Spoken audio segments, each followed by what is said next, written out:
Familiar na ba kayo sa capacitors? In general? Una po, sir. May inquiry na ba kayo Meron sa capacitors? Sir, pag sinabing capacitor ba, ano yung ibig sabihin, sir? Ibig sabihin, sige. Ano na lang natin. Alam ko kasi bangko eh. But that's good, di ba? That's good kasi meron kayong na-encounter na ganong opportunity na. So, Buksan mo. Akala namin, sir, dati ayan, pang-spray sige. yan. Meron akong demo dito. Pang-spray, sir. Ganun Sa picture kasi nung ano, parang pang-spray lang siya na ano. Pilox pa yan. Ginawa mo aerosol? Ito yung nilalagay sa ulo. Hindi yung capacitor na pang-electronic, power capacitors. Power capacitor. Okay, so maliit pa actually yan. May mas malalaki pa tayo dyan. No, depende dun sa rating. Installation name. Okay, sige. Sige, tignan nyo lang yan. Okay, so fundamental tayo na yung capacitor bank, no, para mas maintindihan nyo pag mayroong customer na nagtanong. So basically, capacitor bank is an equipment na ginagamit to improve power factor. Okay, so basically, it's a group of capacitor can, no, na assembled together to create a bank, no, na we call capacitor bank. Okay, so basically, yung can na yan, if you group that together, lagay mo sa isang assembly, no, capacitor bank yung halalabasan, right? That's why we call it capacitor bank. Nice. Okay, so it's used to improve power factor, and yung power factor is basically an expression of energy efficiency. Ibig sabihin, kung si customer, mababa yung power factor, ibig sabihin, bagsak yung energy efficiency niya.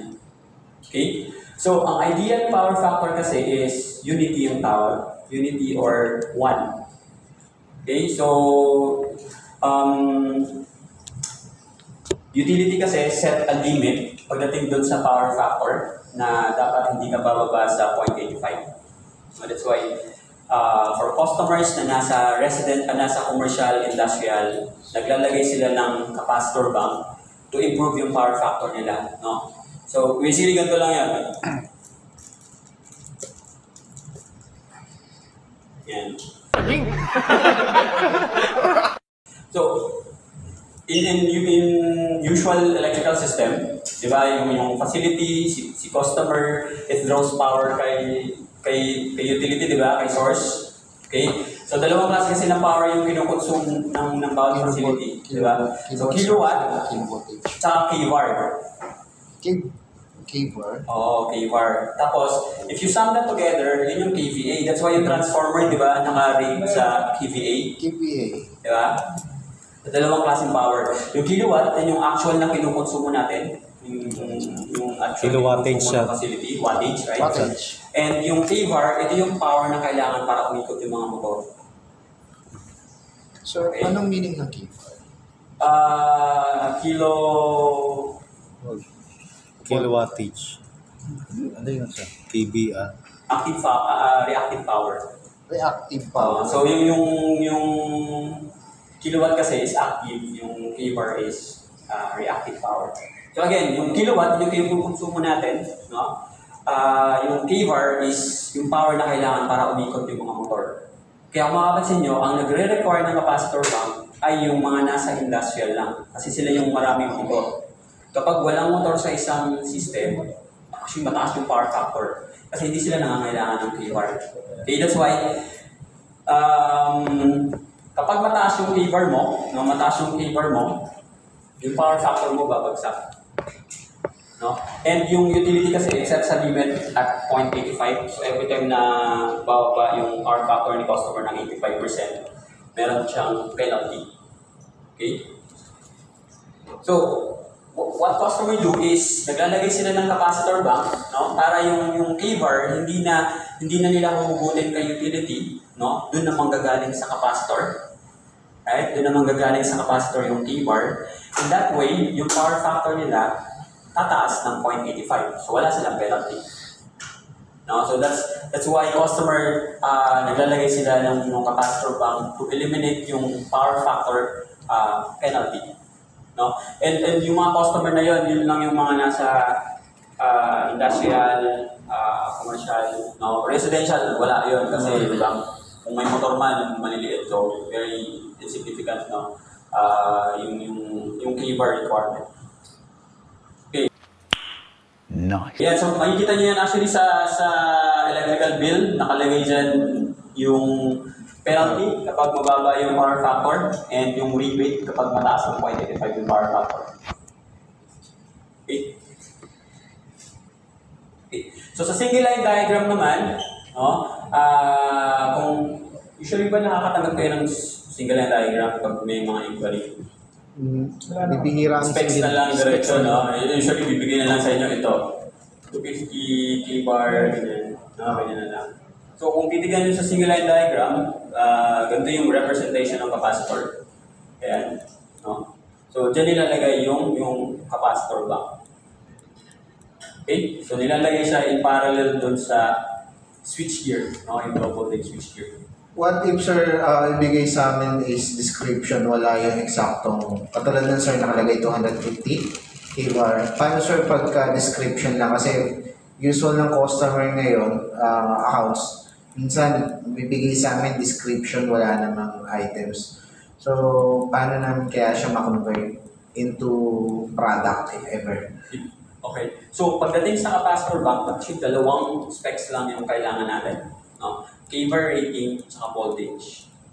Yun lang. So, regardless kung ano yung description niya, basta meron ka ng kvar rating at voltage. Yung voltahe naman, makikita niyan, alam na nila agad yan eh. Diba? So, kvar rating and voltage. So, makapagbigay na tayo ng offer doon. Okay? Kbar. So, doon sa capacitor bank, no,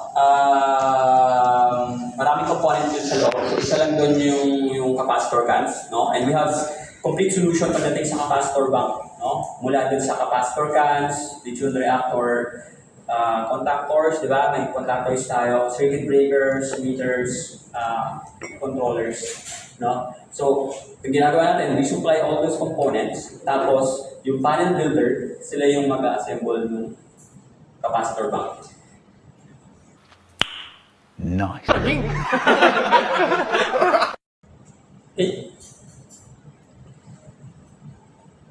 Yan. So ito yung minimum, as I mentioned kanina, no, minimum specs na kailangan natin para makapagbigay tayo ng code ay kvar, tsaka voltage. No, yun lang, dalawa. Diba, pag nag-inquire si customer nyo, kailangan ng capacitor bank. Hingin nyo lang yung kvar, tapos hingin nyo yung voltage rating. Then pwede na tayo magbigay ng proposal. Okay? Ay, yung cans na yan, sir, yung cans natin, meron niyang range ng voltage. No? So, ang voltage nito, sir, 400 to 480. Yeah. So, pwede mo yung gamitin So, doon. ano, sir, ang pinakamababa, medium, pinakamababa hanggang pinakamataas? Meron tayo hanggang 230 volts. 230 volts. Oo. Tapos, yung pinakamataas is 480. 480. Usually yun na naman. Meron tayong mga 800 volts, 600 volts. Pero... Or single line. Nice. Yan, sir, or ano yan? Or connection yan, sir, dalawa na. nakabank na siya. Nakabank na. O, halimbawa, ang kailangan ni customer, halimbawa, kailangan ni customer is 250 kvar. Tapos, ang isang can ay rating niya ay 10 kvar lang. 10K po. So, kailangan mo ng 25 pieces niyan. 25 Tapos, times. ilalagay mo lahat ng 25 pieces inside that Para mabuo yung panel 2,000. para makabuo ka ng 250 kvar. Okay? And so, hindi ko na discuss now, but we have the complete range nung capacitor cans. No? Similar with breakers, meron tayong easy offer, meron din tayong optimum offer. Diba? Yeah. So, you can refer to this reference, no, para dun sa capacitor components, no, just in case na meron kayong may customer na mag-request, no? So you can provide them yung catalog na to. So nandun lahat ng details ng components ng capacitor bank. Okay? And then, if you have opportunity, no, pwede nyong i-relay kay Sir Benan Or usually kasi ano natin yun kina-customize natin yung bill of materials. No? Bill of materials para makagawa tayo ng complete bomb sa capacitor requirement. Okay, basically that's it. No? I hope you guys Meron sa distributor. Guns? Sa distributor. Pero selected lang. No? Hindi lahat. No? Sayang naman. Capacitor. Yung capacitor. Capacitor with all. If ever sir may mag-order naman sa pwedeng Pwedeng. ano sari ba sa magpapako? Pwedeng i-ano sa inyo sir? Oh.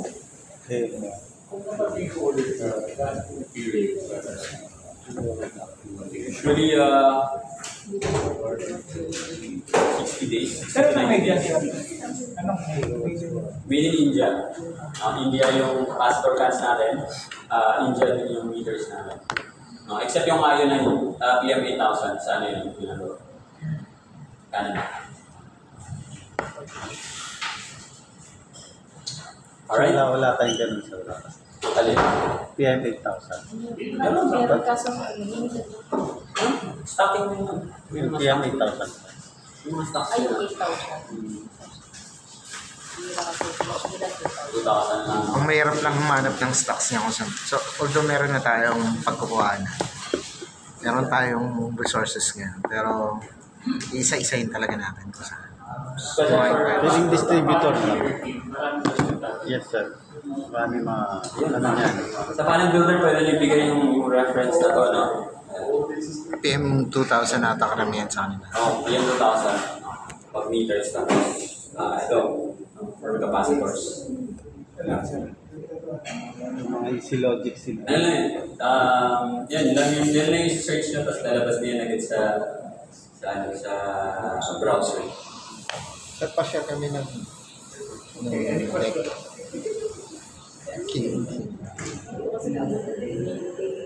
K-bar, yun yung power na ginagamit para umikot yung mga motor. Reactive power yung tawag. Reactive power. That's why yung mga buildings na walang masyadong motor, hindi na kailangan ng capacitor ba? Residential, wala naman tayong maraming motor. Meron na lang, ilan lang para sa mga pumps. No? Unlike sa commercial or industrial, wala namin motor kasi yung ginagamit nila para different processes.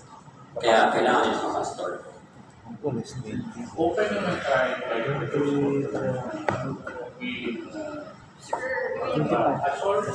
Roads lang po.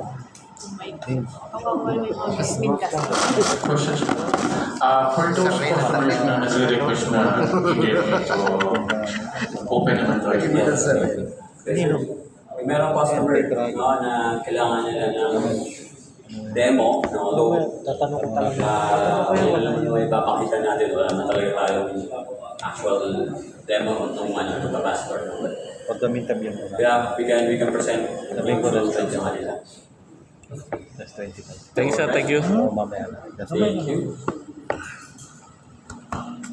Thank you, sir. Thank you, sir.